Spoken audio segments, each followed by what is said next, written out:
Buenos días, ¿cómo les ha ido? Bien, gracias. Excelente. Muchas gracias por la invitación al Congreso.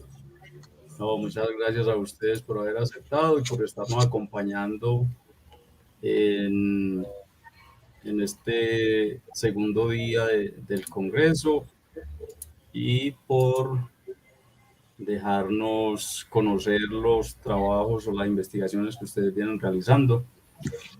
Yo sé que para los asistentes pues va a ser una experiencia enriquecedora y sobre todo pues en aras de atender lo que es nuestro espíritu del Congreso, que es buscar, como lo decíamos ayer en la apertura, que realmente tengamos una educación siglo XXI, porque seguimos todavía como muy estancados en unos procesos que nos están formando y capacitando como no debería a unos estudiantes que van a ingresar a un nuevo mundo, a una nueva era en la que los trabajos que van a desarrollar ni siquiera se han estructurado todavía. Entonces, necesitamos que estos muchachos realmente lleguen con unas habilidades y unas capacidades tal que les permitan adaptarse rápidamente y empezar a aportar a la sociedad. Entonces, ese es el motivo central o es entre otros lo llaman lema, para nosotros es más bien como el motor que nos guía en este Congreso y que nos ha permitido ya por varios años pues, reunir a investigadores, profesores inquietos, personas de la academia y fuera de la academia que están interesados en aportar.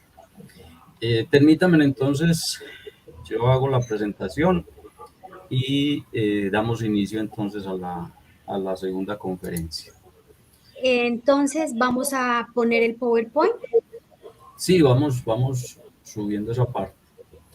Bueno, bienvenidos todos. Damos inicio al segundo día del Congreso.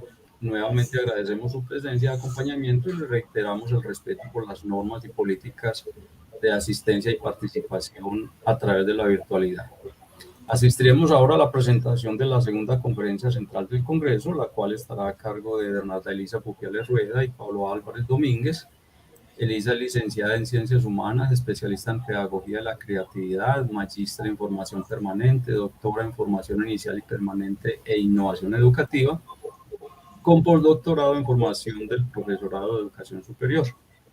Y Pablo es licenciado en Pedagogía y doctor en Pedagogía, secretario del Museo Pedagógico de la Facultad de Ciencias de la Educación y profesor contratado de la Universidad de Sevilla. Ellos nos presentarán la conferencia El reto de innovar en la docencia universitaria, experiencias creativas que marcan la diferencia en la educación contemporánea. Les recordamos que las preguntas se atenderán al final de la intervención. Bienvenidos y adelante, por favor. Bueno, buenos días para todos.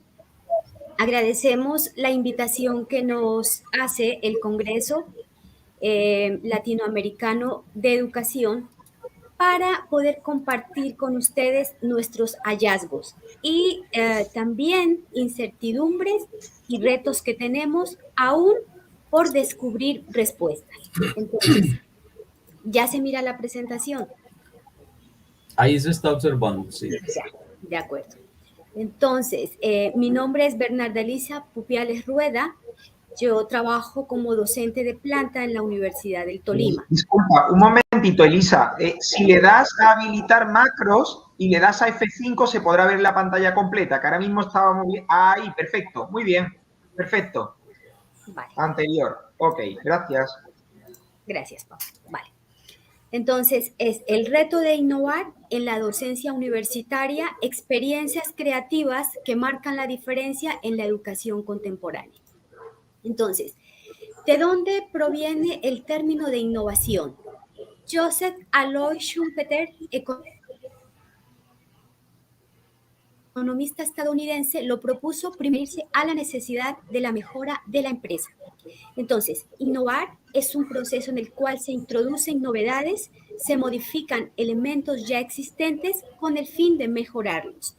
También existentes también se lleva a cabo a partir de la implementación de elementos, procesos o iniciativas totalmente nuevas.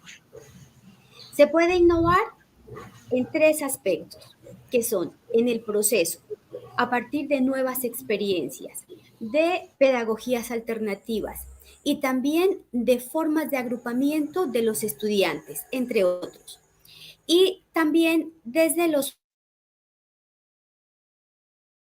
materiales, conocidos o materiales del medio. Y también desde el espacio y los colectivos a los cuales va dirigida la iniciativa de formación o aplicación del saber. Innovar es encontrar caminos y rutas posibles para mejorar y hacer eficaz el proceso de adquisición de competencias, exploración y fortalecimiento de las múltiples inteligencias presentes en el aula. Entonces, anteriormente conocíamos que la única inteligencia que se valoraba era la matemática. Todavía nosotros somos hijos de los procesos de cuando llegábamos con la libreta de notas a la casa y los padres nos decían, muéstrame su nota en matemáticas, porque esa es la más importante. Pues ahora Howard Gardner nos dice que hay 5 inteligencias que se pueden explorar y a partir de conocer las inteligencias que tiene cada estudiante, también podemos implementar diversas actividades en el aula. Y también ellos, desde su inteligencia, pueden expresar el conocimiento, el saber que han obtenido. Esta fotografía es de un grupo de estudiantes con los que fuimos a hacer la visita al Museo de la Expedición Botánica en Mariquita. Innovación versus creatividad. Cuando a nosotros nos hablan de algo nuevo, pues a la vez hay 2 sentimientos, dos sensaciones. Una que es interesante y otra es el temor. Pero cuando nosotros abordamos el término creatividad, identificamos que todos poseemos creatividad y que la creatividad es importante para todo, no únicamente para los publicistas o los artistas. Entonces, la creatividad es un valor susceptible de desarrollar y fortalecer. Se suscita en todos los contextos y se acrecienta cuando el hombre atraviesa por momentos de incertidumbre, inseguridad o reto. El proceso creativo insta a la búsqueda de nuevas posibilidades, formas o modelos para abordar, dinamizar, transformar, concebir o percibir el problema o posibles soluciones. Entonces, innovar es encontrar nuevas formas para acercar al estudiante al saber hacer, la relación teoría-práctica de la cual nos habla Delors. Bueno, en este PowerPoint he compilado citas de autores que han venido trabajando innovación pedagógica desde siempre. Pero también hay citas de el resultado de una investigación que realizamos y que estamos terminando de publicar. Es una investigación que hemos hecho con 14 grupos de investigación de 3 países, Colombia, España y Portugal. Y nos propusimos investigar qué se está haciendo en innovación educativa en educación superior. Entonces, el primer libro que hemos publicado es sobre imaginario sobre innovación pedagógica en cada institución en la cual laboran los colegas investigadores. Entonces, ha sido un libro muy interesante porque es la visión iberoamericana del tema. Y ahora el segundo libro que estamos terminando de publicar, el primero nos lo publicó una universidad de Portugal que participa en la investigación y el segundo lo va a publicar la Universidad del Norte de Colombia. Entonces, ese está en proceso. Ella es una de nuestras investigadoras, Adela de Castro. Las tendencias actuales en la pedagogía universitaria indican que el rol del docente no es transmitir conocimiento, sino crear ambientes y condiciones que conduzcan al estudiante a un aprendizaje profundo, duradero y significativo. Entonces, para el estudiante, en muchas ocasiones, el aula se convierte en una jaula, ¿sí? Y no se aprende únicamente en el aula. Miren, la clase magistral tiene muchas posibilidades, pero en la clase magistral brilla el profesor y el estudiante siempre ocupa un segundo plano. En cambio, cuando nosotros proponemos actividades fuera del aula, en otros espacios, en un museo, en un barrio, entonces los estudiantes se motivan y los estudiantes se comprometen y mejora el proceso y los resultados son incomparables. Universia, en un estudio que hizo en el 2019, concluye que la deserción de estudiantes en Colombia coincide con la situación inestable del país y el marcado desinterés de los jóvenes por la educación superior formal. Las esperanzas y expectativas de los estudiantes no se ven satisfechas con los programas lectivos actuales y los jóvenes no confían en las virtudes económicas de Colombia en este sentido. Miren, causas de la deserción: encarecimiento de los estudios, el efecto demográfico, cada vez tienen menos hijos los matrimonios, la falta de innovación y la importancia de la visibilidad en red. La innovación pedagógica, ¿qué es? Es un referente para quienes desarrollan una visión menos compartimentada de la educación e igualmente como respuesta a los permanentes cambios de la sociedad, ¿no? Entonces, cada vez identificamos que nuevos colectivos empiezan a entrar en el ámbito de la formación. Todo es posible pedagogizar. Todos los ámbitos de saber pueden ser llevados a la formación permanente que va desde la cuna hasta la tumba. Todos en algún momento queremos aprender. Las sociedades suramericanas tenemos que transformar la visión de la educación, ¿sí?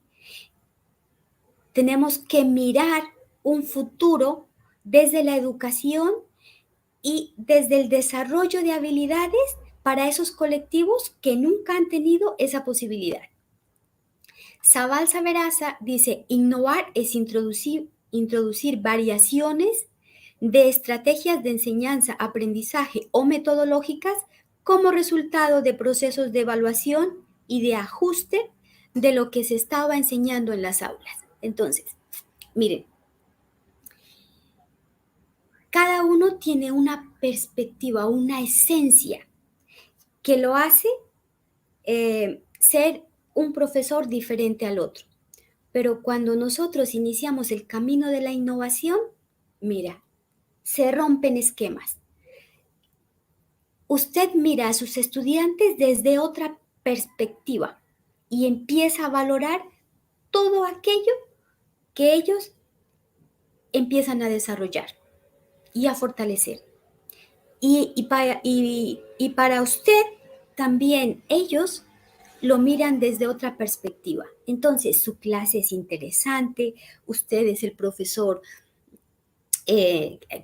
con el cual ellos se alegran de tener clase, de asistir a la clase, ¿no? Entonces, es cambiarse el chip y mirar cómo diseño actividades en las cuales el estudiante pueda explorar su inteligencia y además fortalecer su creatividad y mirar un poco más allá de la teoría, lograr la relación teoría-práctica. Está comprobado que un conocimiento que se adquiere y si en 6 meses ese conocimiento no se lleva a la práctica, se pierde. Anaya de Torres dice: la innovación en el aula debe contar con abordajes pedagógicos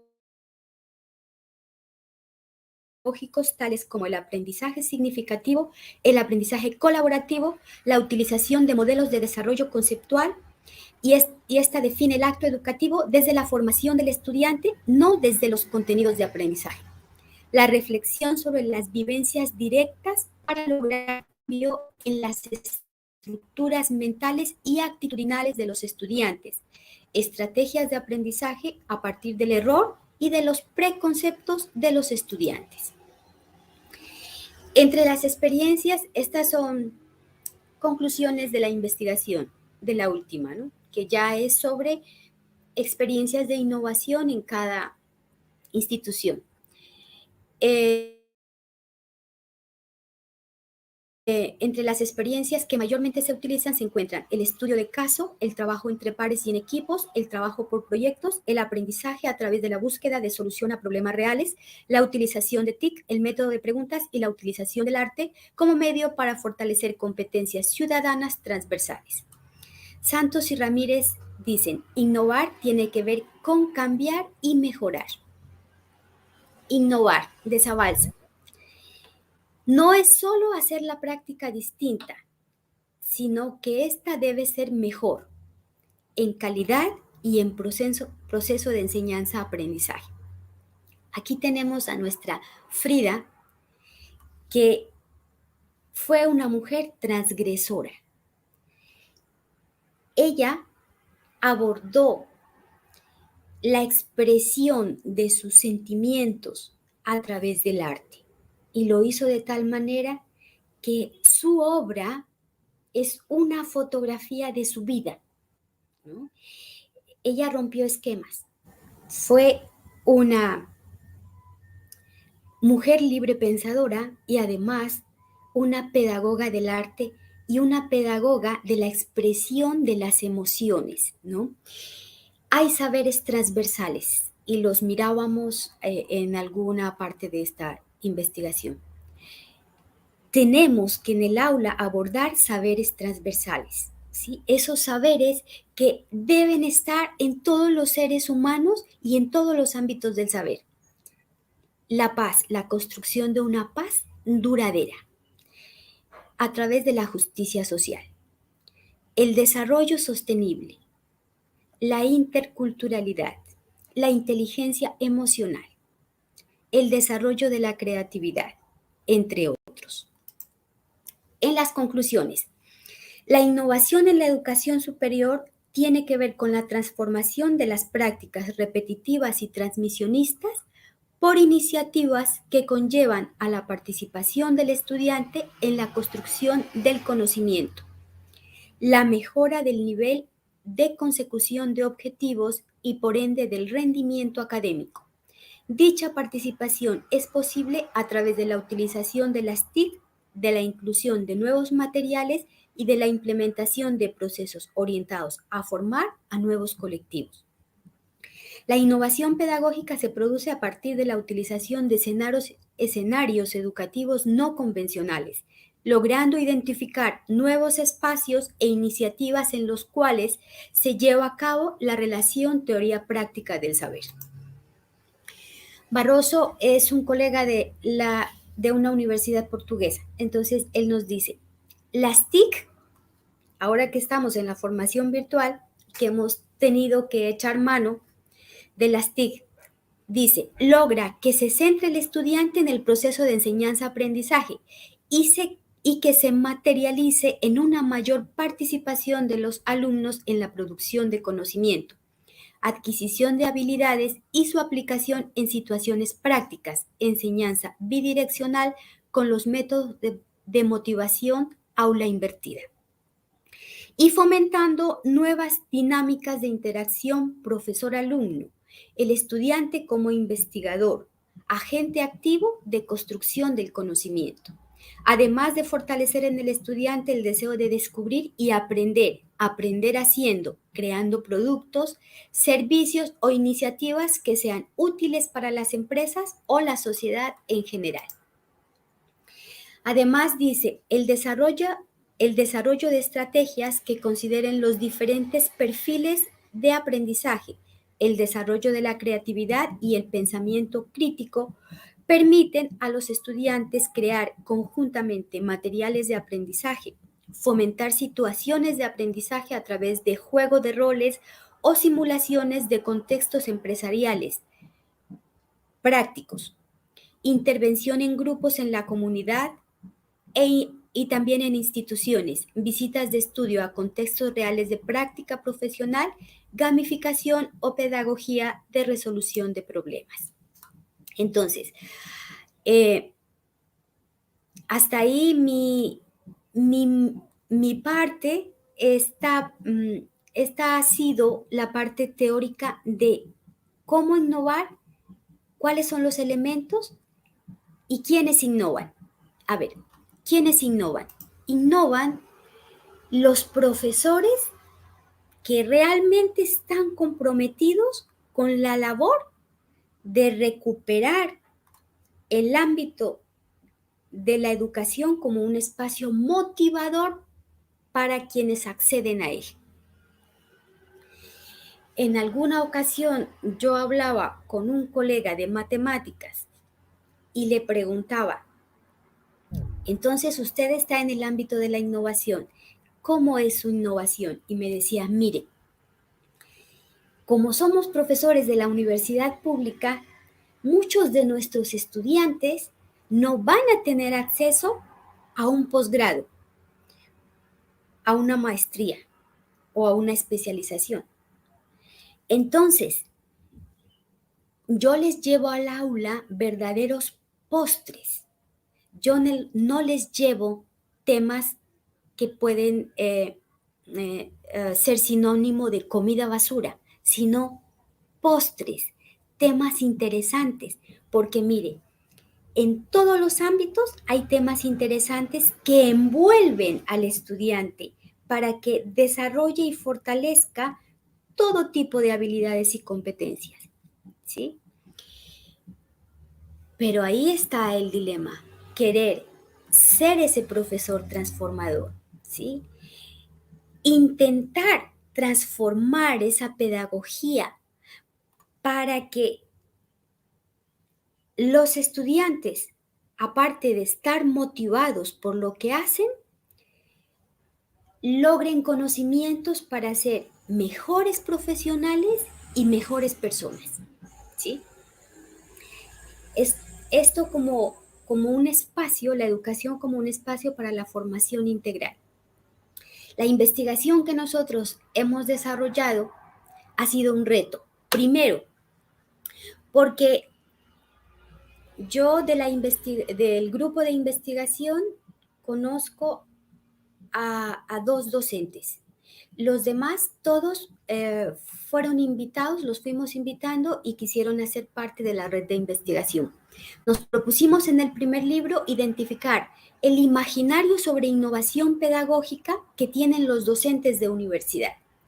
Y luego nos propusimos que cada grupo de investigación iba a diseñar una experiencia de innovación para aplicarla en el aula. Y esa experiencia de innovación se recogió en un cuestionario que nos proporcionó la doctora Vieira. Es una profesora de Portugal y ella nos proporcionó este cuestionario para obtener todas las respuestas y poder compilar los resultados de la investigación. Entonces, en este momento, el segundo libro está en proceso de edición. Del primero sí tenemos posibilidad de compartirlo. Si alguno de ustedes lo requiere, con mucho gusto lo podemos compartir. A Edgar, al director del evento, para que puedan leer el primer libro. Y el segundo, en cuanto salga, con mucho gusto. Muchísimas gracias y espero con mucha ilusión las preguntas que se hayan desatado de esta intervención. Gracias y continúa el doctor Pablo Álvarez desde la Universidad de Sevilla.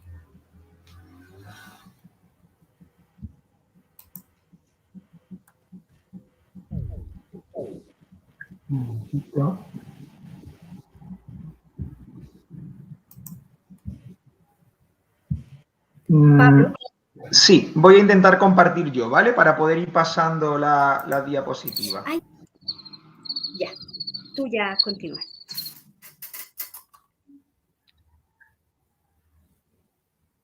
A ver, ¿me decís si se ve ahora mismo? Sí, sí se ve, pero por favor lo pones en pantalla completa.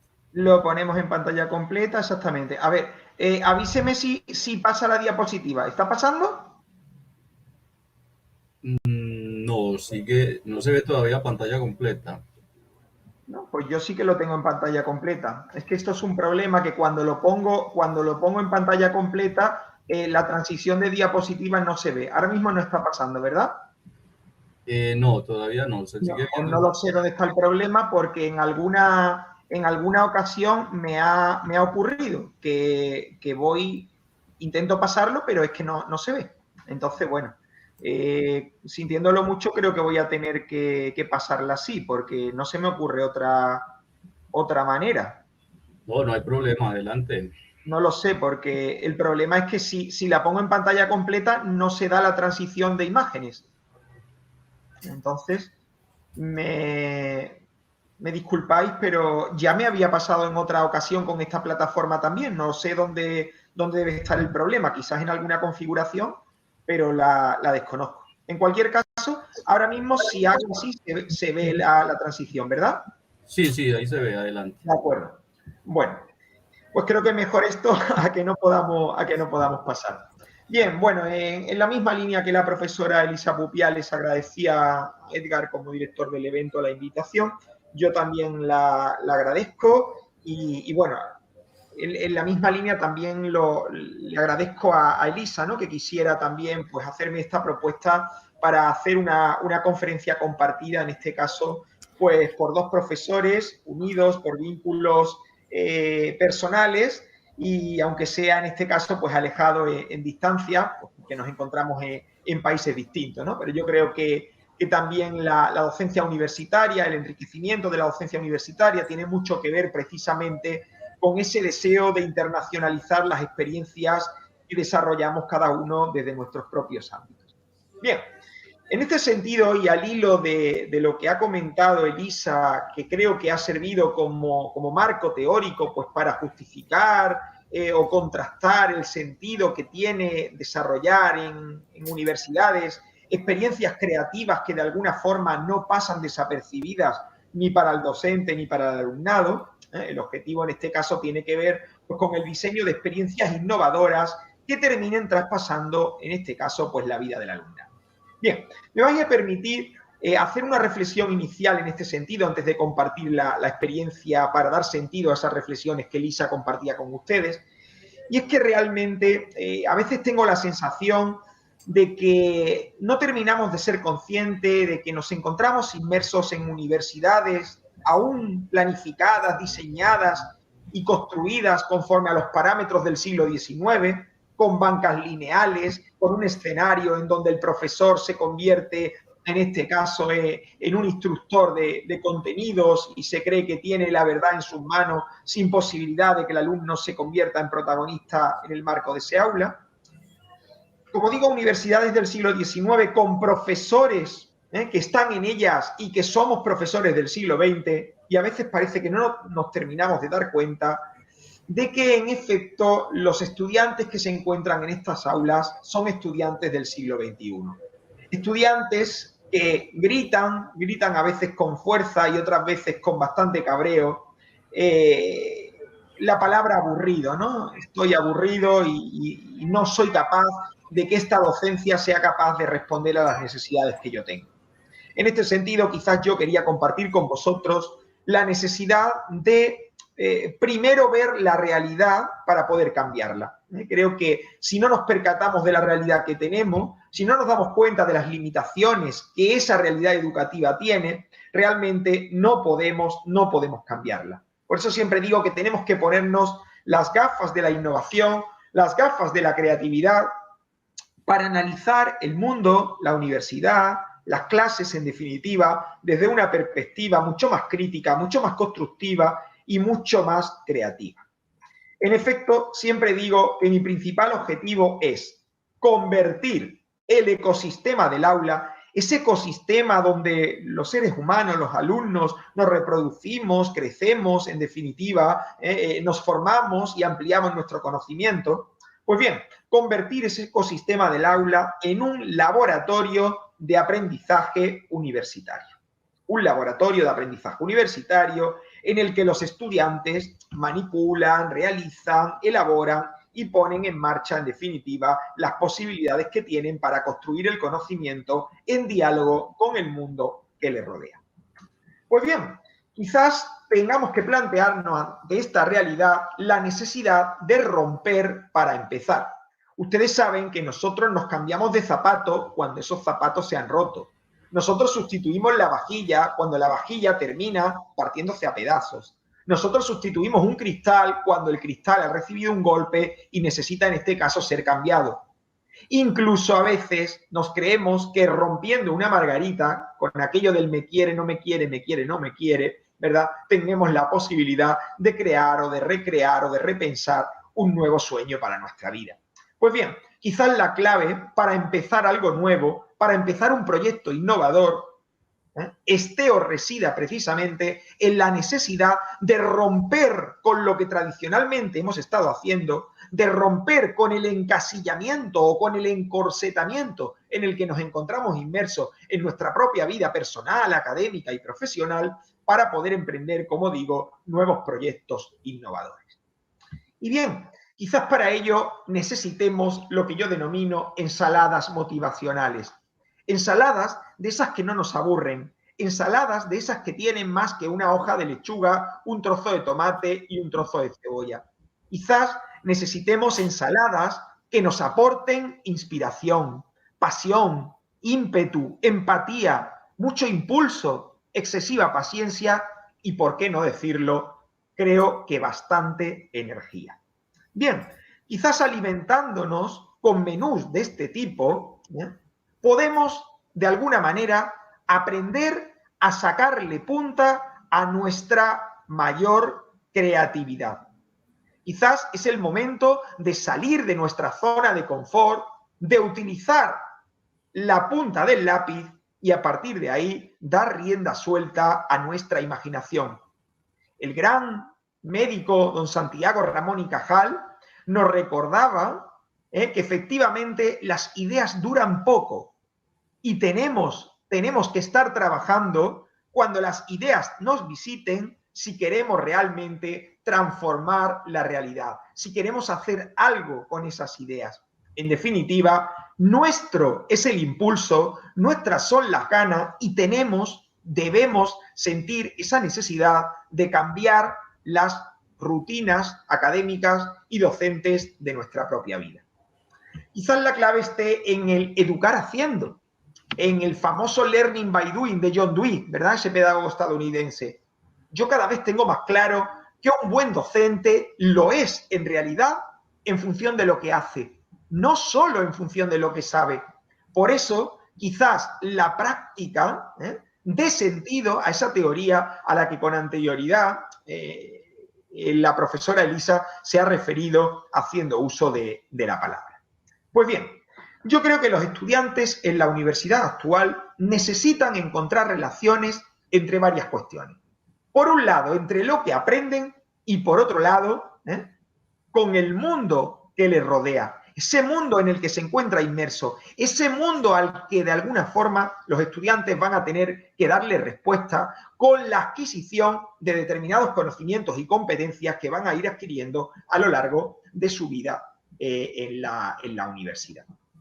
Estos estudiantes van a necesitar de alguna forma también encontrar relaciones entre lo que se preguntan, las preguntas que ellos tienen y lo que nosotros somos capaces de responder al hilo de tales preguntas. Los estudiantes necesitan encontrar relaciones entre lo que quieren conseguir, lo que desean encontrar y lo que al mismo tiempo nosotros podemos aportarle para conseguir tales objetivos. Y cómo no, nuestros estudiantes necesitan encontrar relaciones entre lo que se les cuenta que hay que hacer y lo que al mismo tiempo nosotros los docentes no hacemos. No tenemos la capacidad de ejecutarlo, no tenemos el ingenio para diseñarlo.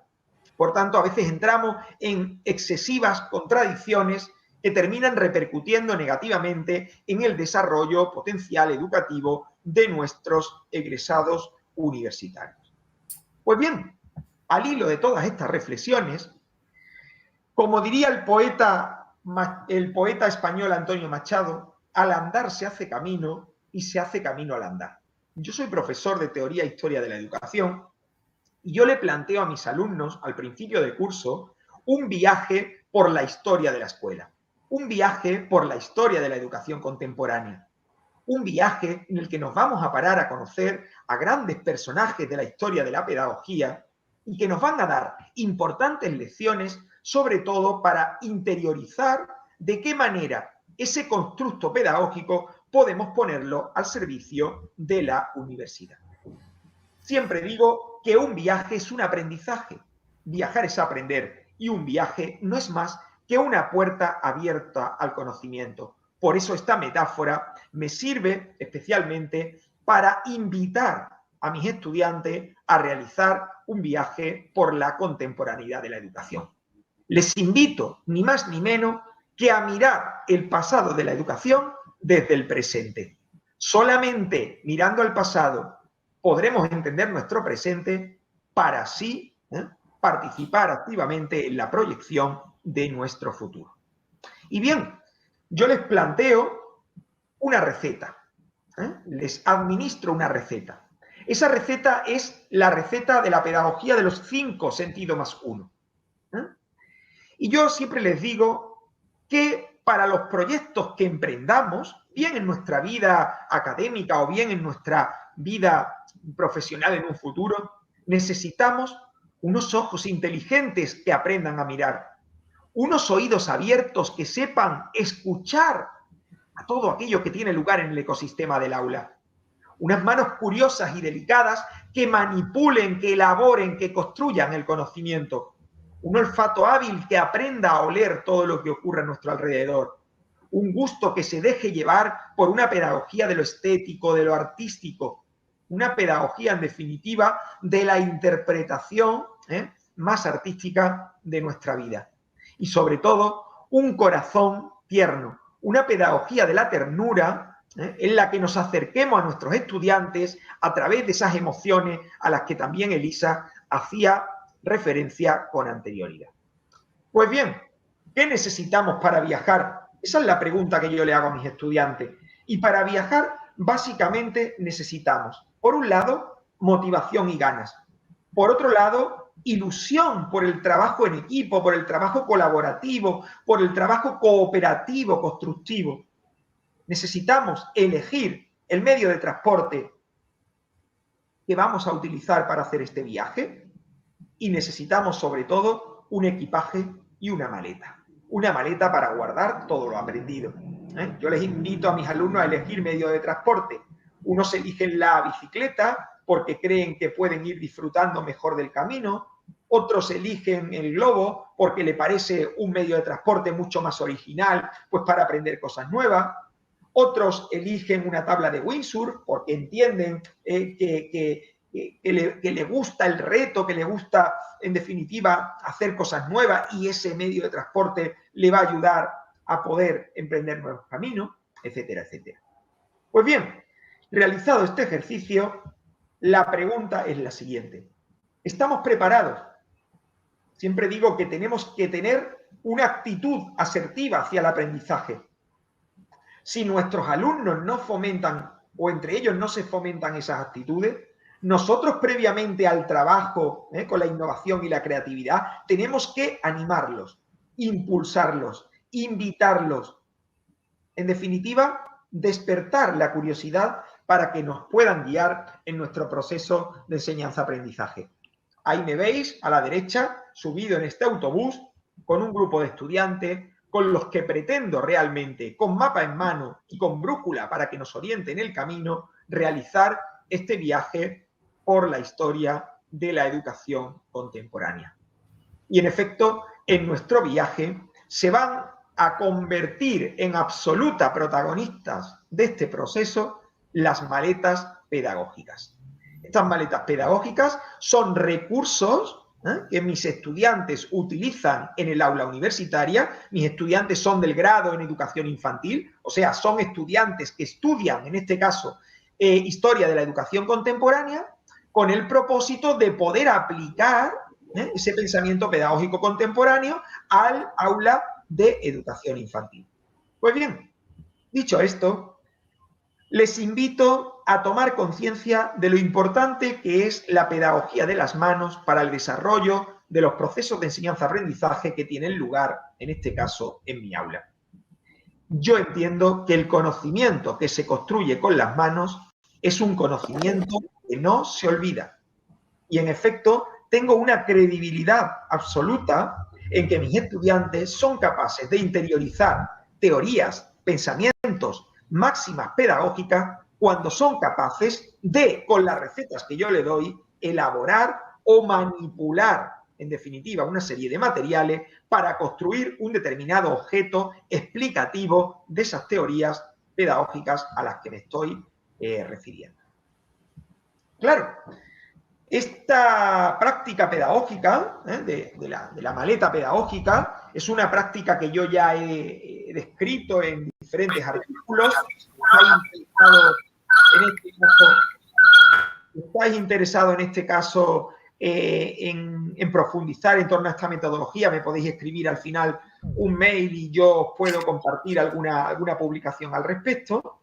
Pero es una metodología que, digamos, adquiere un sentido importante en la medida en que establecemos unas relaciones vinculares importantes entre, en primer lugar, una maleta, en segundo lugar, un cuaderno o portafolio educativo, que es, de alguna forma, la explicación narrativa, ¿no?, hermenéutica, historiográfica de toda la descripción del proceso de enseñanza-aprendizaje que estamos siguiendo. Son citas célebres y reflexiones histórico-educativas que, en definitiva, nosotros pues desarrollamos, exponemos en el aula para que nuestros alumnos puedan de alguna forma posicionarse en relación con las mismas. Y por otro lado, los objetos y materiales pedagógicos que se van a introducir a modo de equipaje en esa maleta pedagógica a la que me estoy refiriendo. Unos objetos y unos materiales que van a ser construidos y elaborados por mi propio alumnado, de tal forma que son mis estudiantes los que se convierten en protagonistas activos, indiscutibles del proceso de enseñanza-aprendizaje. Pues bien, para viajar por la historia de la escuela conmigo, les digo a mis alumnos que nos hace falta una maleta pedagógica, porque en esa maleta vamos a guardar todos esos conceptos, experiencias, vivencias, actitudes, normas, valores, que a lo largo de estos meses interiorizamos para poner en un futuro al servicio de la sociedad. Bien, ustedes están observando en esta diapositiva algunos ejemplos de maletas que mis alumnos han elaborado, ¿vale? Y que han ido mejorando, perfeccionando con el tiempo, conforme han ido viendo y se han ido inspirando, pues para construir cosas mejores. Hasta tal punto de que aquí tienen ustedes algunos de esas maletas, a modo de tren a la derecha, a modo de autobús a la izquierda. Ahí tenéis un autobús conducido por Rousseau. A la ventana, por ejemplo, asomado pues, don Francisco Giner de los Ríos, doña María Montessori o don Paulo Freire, entre otros. Y, en definitiva, estas son las maletas equipadas que mis alumnos van construyendo a lo largo de este proceso de aprendizaje creativo, siempre intentando interiorizar y encontrar sentido a esas máximas pedagógicas de los grandes de la pedagogía contemporánea. Para aprender, entonces, transitando por la historia de la escuela, hace falta, sobre todo, expresar lo aprendido en un cuaderno. Veis que mis alumnos elaboran unos cuadernos muy particulares, estéticamente muy atractivos, coloridos, dinámicos, muy visuales, muy gráficos, porque en definitiva entendemos que a la hora de narrar historiográficamente hablando, contar la historia del proceso de enseñanza-aprendizaje, les ayuda a interiorizar lo aprendido y a tomar conciencia de cuánto y cómo se ha aprendido a través de esta metodología. Bien, las páginas de estos cuadernos son páginas absolutamente creativas, absolutamente dinámicas, y prueba de ello es o son la creatividad y el ingenio vertido en cada una de esas páginas en la que, por ejemplo, os encontráis montado en una montaña rusa, pues a Pestalozzi, a Froebel, a Herbart, a Rousseau o a María Montessori, entre otros de mis estudiantes, dinamizando un proceso de enseñanza-aprendizaje importante. Bien, este trabajo no tendría sentido si no partimos del pensamiento, de esas citas célebres, de esas reflexiones fundamentales ligadas a cada uno de los personajes con los que compartimos experiencia en este viaje compartido. Por tanto, mis alumnos reflexionan sobre ese contenido que de manera magistral se imparte en la clase, pero que ellos, de alguna forma, a través de lo que yo denomino la pedagogía de las manos, construyen y manipulan. Ahí tenéis. Se puede aprender historia de la escuela a través del diseño y elaboración de objetos pedagógicos. Ahí tenéis un ejemplo de esos objetos. Para elaborar ese objeto, mis alumnos pasan por una serie de fases. En primer lugar, tienen que leer textos de los autores, tienen que indagar sobre esos textos y tienen que analizar aquellos aspectos que son especialmente importantes y significativos. Después de eso, en una segunda fase, mis alumnos reflexionan e interiorizan ese conocimiento que han leído, para, en tercer lugar, asumir la comprensión de determinada teoría y contemplar la riqueza que tiene esa teoría pedagógica para su futuro, en este caso como docente. Y finalmente, ¿qué es lo que hace el alumno? Pues el alumno diseña, expresa materialmente, manifiesta y finalmente expone, después de la elaboración, esos objetos que son los que a modo de ejemplo estáis viendo en esa diapositiva. Vais a entenderlo mejor, por ejemplo, con este caso, que es un objeto pedagógico que mis alumnos elaboran al hilo de la explicación que yo doy sobre los 5 libros de la obra El Emilio de Rousseau. Yo explico el contenido de estos 5 libros, este tratado pedagógico y psicológico por excelencia de la educación del siglo XVIII, y son mis alumnos los que de manera grupal, trabajo en equipo, pues han construido, ahí tenéis, un pequeño cuento, un pequeño álbum, con unos personajes que son los Playmobil, y esos personajes son los protagonistas, en ese caso, pues de la obra El Emilio. Una obra que ya sabéis que termina en el último capítulo, pues con el matrimonio de Emilio con Sofía, y bueno, Sofía da a luz un pequeño retoño, que es el que se recoge ahí con la cigüeña, ¿verdad?, en el último de los libros a la derecha de la diapositiva.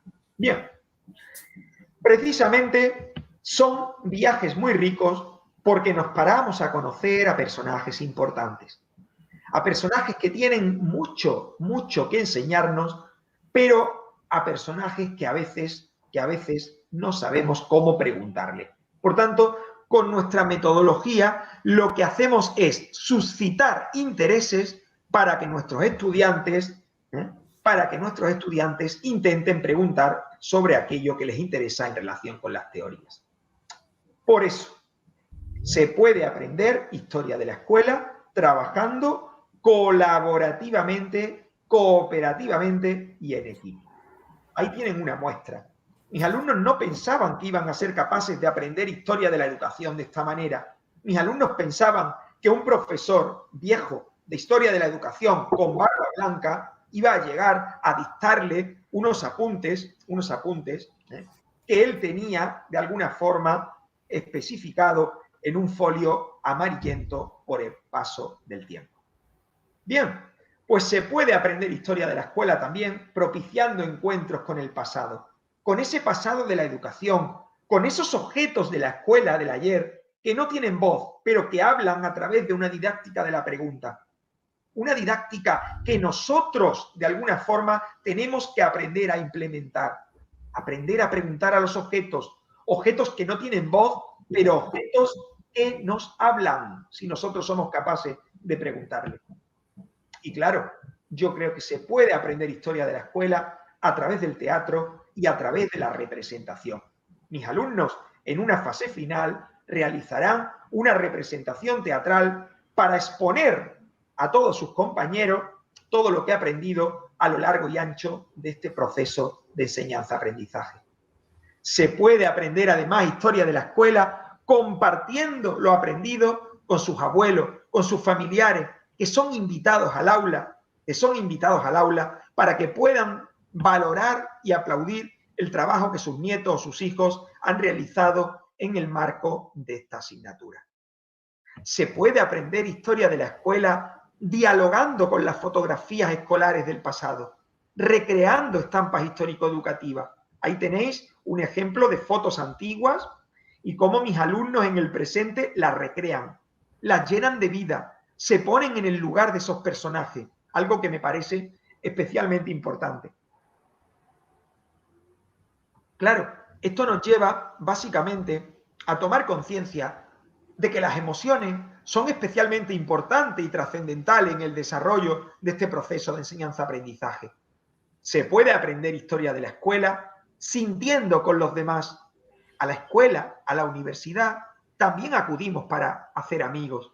Se puede aprender historia de la escuela recordando y, sobre todo, se puede aprender historia de la escuela haciendo sentir.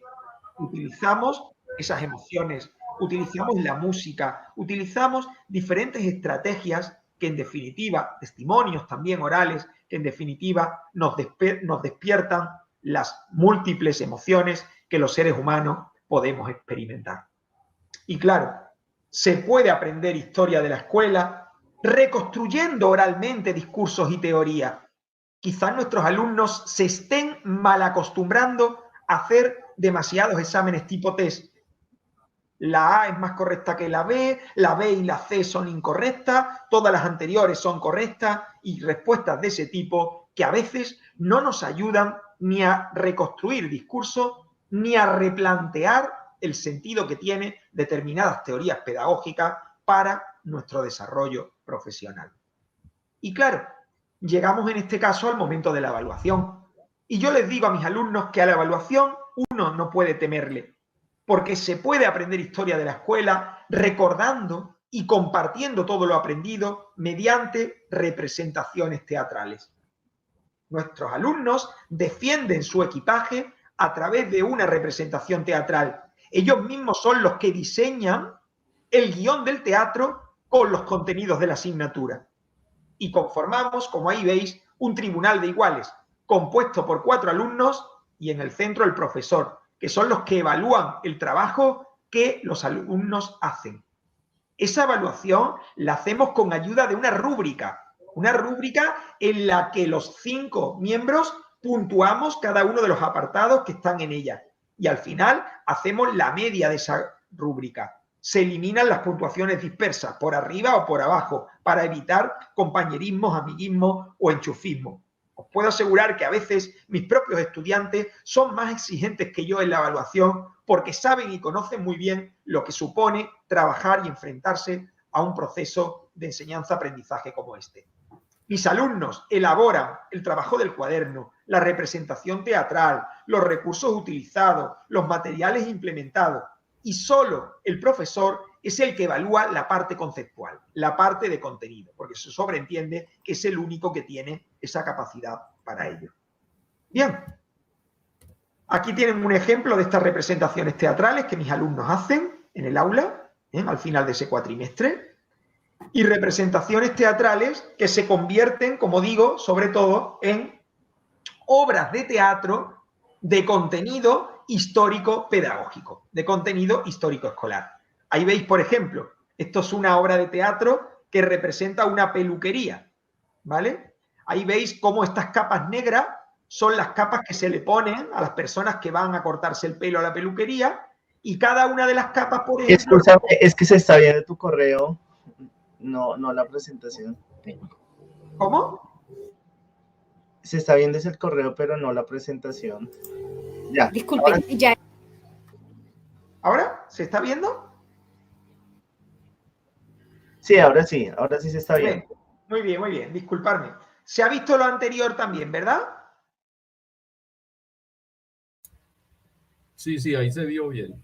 Vale, perfecto. Muy bien. Me refería a que a través de estas representaciones teatrales, pues mis alumnos de alguna forma ponen en evidencia o incluyen en esa representación el contenido, ¿verdad?, de esos objetos pedagógicos que han ido elaborando. Aquí tenéis un ejemplo en estas capas con los 5 libros del Emilio de Russo. Bien, aquí tenéis también otros ejemplos, ¿vale?, de distintas representaciones teatrales con diferentes temas. Ahora está muy de moda el tema de MasterChef. Mis alumnos elaboran recetas pedagógicas que tienen que ver con las máximas pedagógicas de estos autores. Otra familia de piratas que intentan buscar un tesoro, una serie de turistas extranjeros que pasean por Sevilla y veis con sus chanclas y sus calcetines, ¿verdad? Los guiris que van a ver. Bueno, y todo esto se va incluyendo en este caso, pues, los diferentes contenidos que dan sentido a esta experiencia. ¿Vale? Bien, lo que sí que está claro es que se puede aprender historia de la educación reinventando las formas de enseñar. Y ese es el objetivo. La reinvención tiene que ver con la innovación, pero esta innovación no tendría sentido si no causa mejora, si no reporta al estudiante unos beneficios. Y ustedes se preguntarán, bueno, Pablo, ¿y cómo ha desarrollado esta docencia universitaria en tiempos pandémicos? Pues efectivamente he sido capaz de desarrollar esta docencia desde casa, desde el aula en soledad, con mucha ilusión, con mucha empatía, y mis alumnos sobre todo, en lugar de hacer esta representación de manera presencial, han grabado sus teatros digitalmente.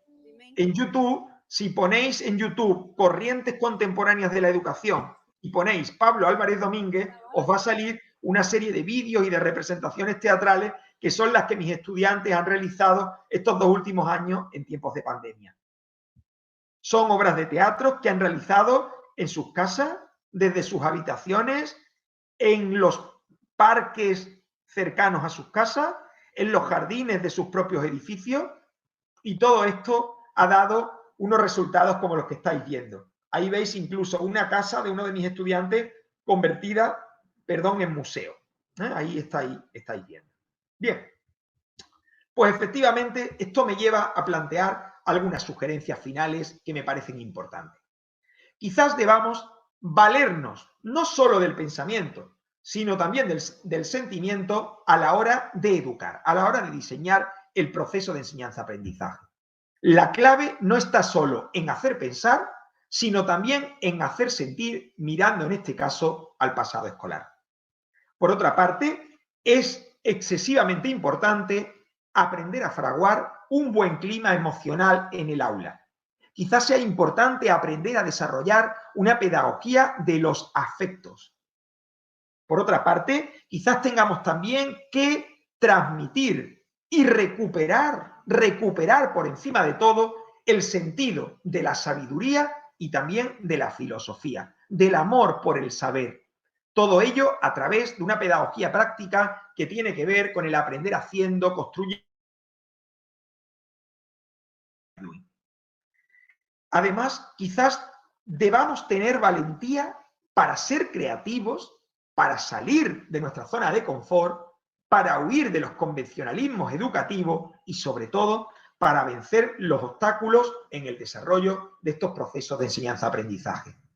¿Por qué? Porque básicamente es la curiosidad la que puede llevarnos a un verdadero descubrimiento.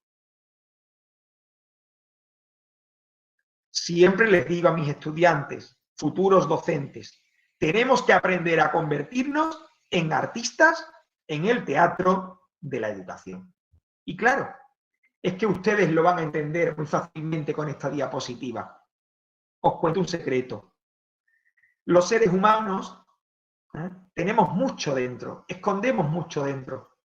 Si nosotros cogemos una regadera y lo regamos, más pronto que tarde saldrá a florecer todo lo que el ser humano, todo lo que el futuro docente lleva dentro. Y esto me parece especialmente significativo.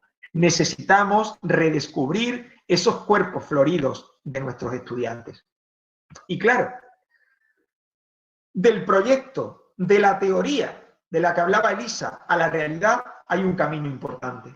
Y yo quizá os quiero relatar cuáles son las claves para no dejar de hacer en educación. Mirad, en primer lugar, tenemos que aprender a soñar. En segundo lugar, tenemos que idear, programar, sentarnos a diseñar aquello que queremos llevar a la práctica.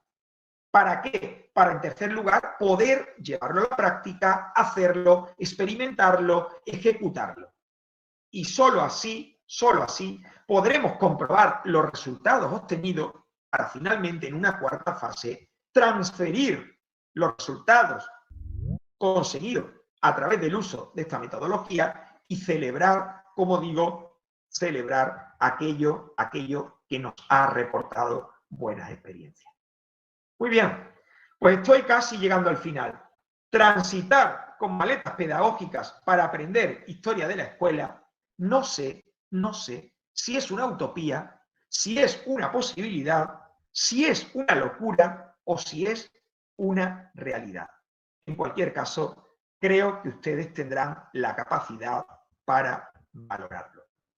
En efecto, nos queda un largo camino por delante en el mundo de la innovación y sobre todo en el mundo de la docencia universitaria. La pregunta sería, ¿te animas a emprender tu propio viaje? ¿Te animas a hacer las cosas de manera diferente? Mira, siempre digo una cosa. Si no queréis llegar a ninguna parte en el mundo de la innovación, os propongo este itinerario. Os metéis por la calle de la desgana, avanzáis hacia la avenida del aburrimiento, llegáis al paseo de la desmotivación, os sentáis en la plaza de la crítica y finalmente os metéis en el callejón de la frustración. Pero si por el contrario queréis llegar lejos en esto de innovar, de crear, de generar nuevas formas de hacer las cosas, os propongo este otro itinerario.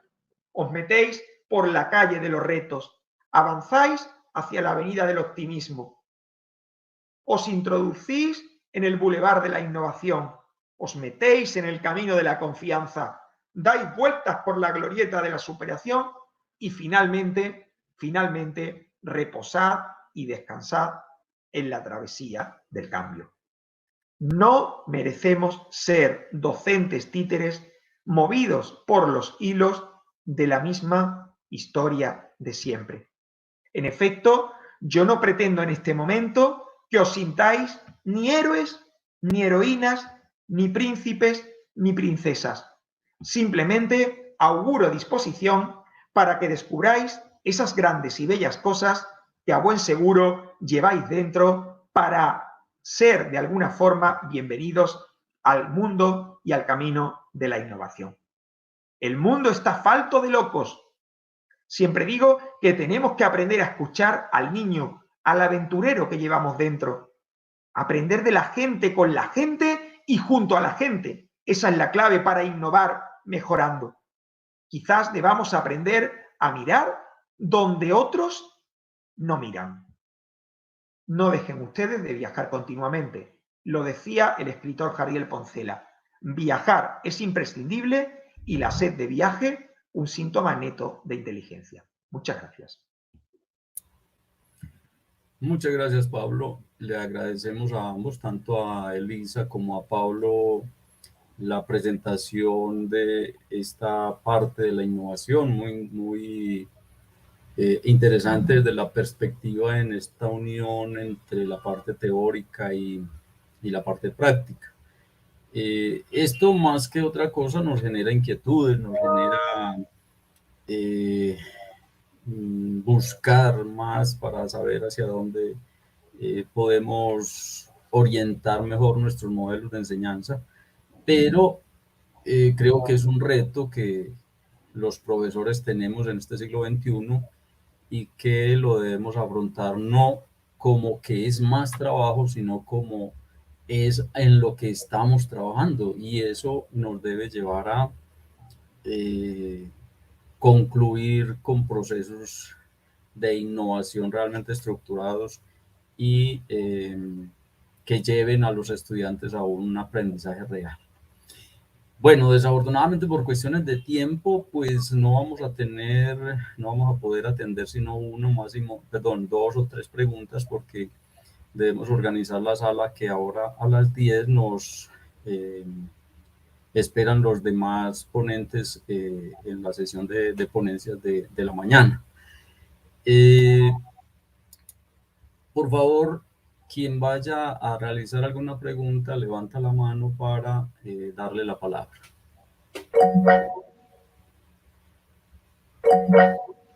Bueno,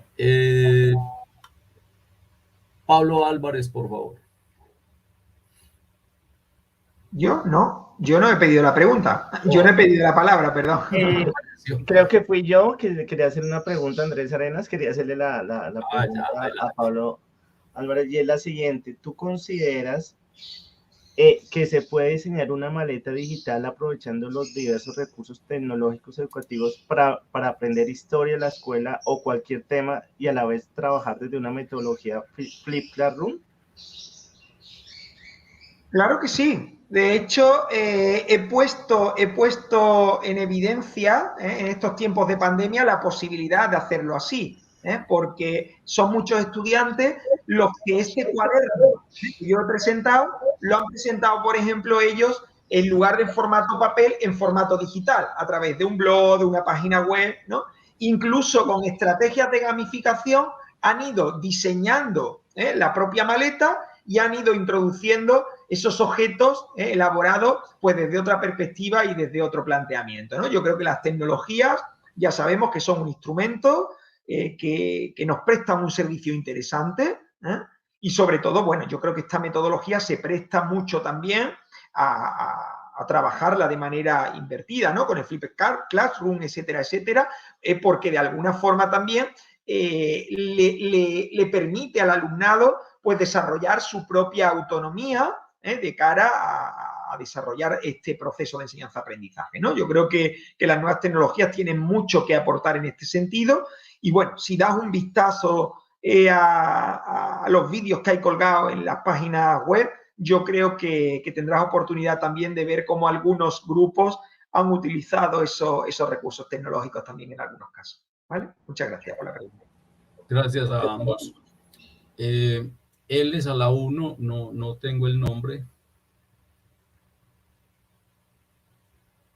Buenos días, qué pena, es que entré mal y por eso puse él es a la 1. Mi nombre es Natalia Hernández, mucho gusto.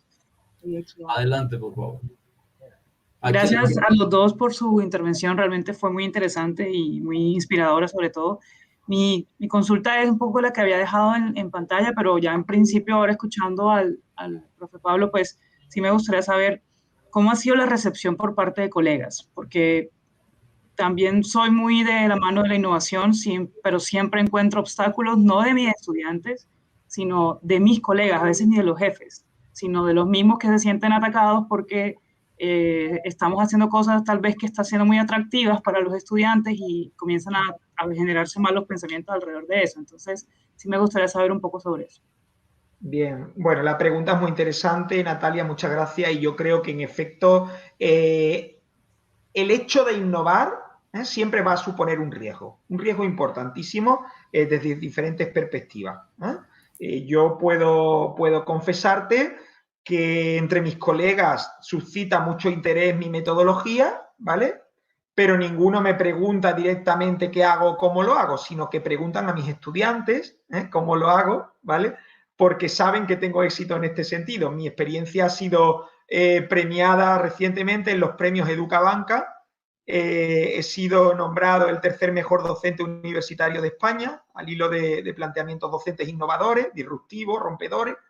Y bueno, ese riesgo está ahí, quiero decir. Por eso uno tiene que estar muy seguro de la innovación que hace, de que quiere apostar por la innovación. Nosotros los profesores en la Universidad Española tenemos libertad de cátedra, podemos hacer realmente la docencia como queremos y como entendemos, siempre y cuando no nos salgamos de un programa, evidentemente. Yo tengo, digamos, libertad para metodológicamente diseñar mi proceso, pero tengo que ceñirme a los contenidos que están establecidos, como de hecho hago. Por tanto,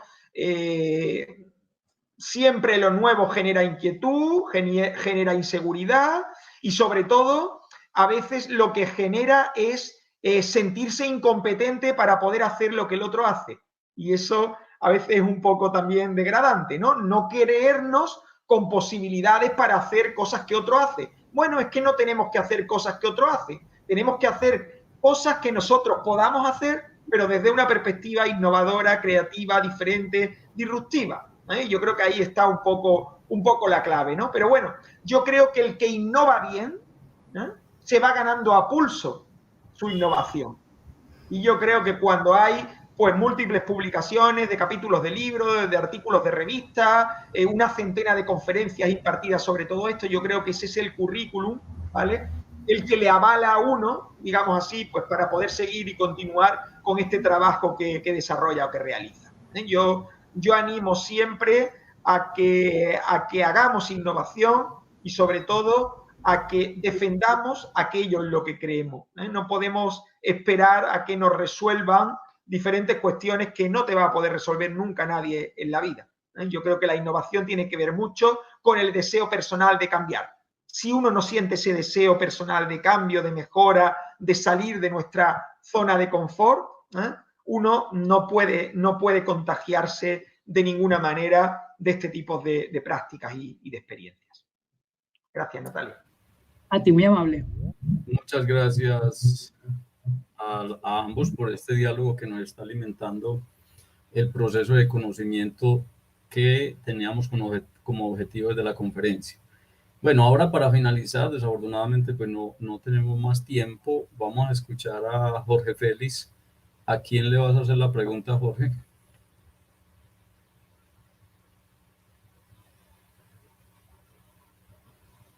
Jorge, ¿nos escucha?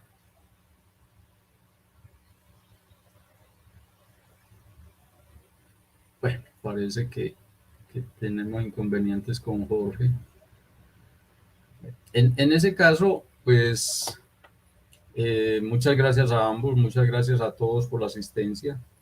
Es enriquecedor saber que países como España tienen este proceso de la innovación tan a la mano e inclusive con reconocimientos como los que Pablo ha logrado, no por el hecho de ser un profesor tradicional, sino por ser un profesor diferente. Ojalá pudiéramos nosotros mismos siempre sentirnos diferentes. Cuando lleguemos al aula, pensar que lo que tenemos enfrente no es una cantidad de muchachos que quieren aprender, sino que es una cantidad de muchachos que saben, y que lo que nosotros debemos hacer es asesorarlos para que eso que saben lo utilicen adecuadamente y lo innoven y potencialicen, que es realmente lo que el nuevo orden mundial está necesitando de nuestros profesionales.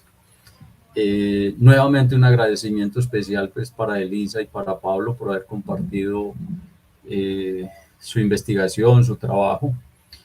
Lo mismo para todos quienes asistieron y estuvieron atentos al desarrollo de la conferencia.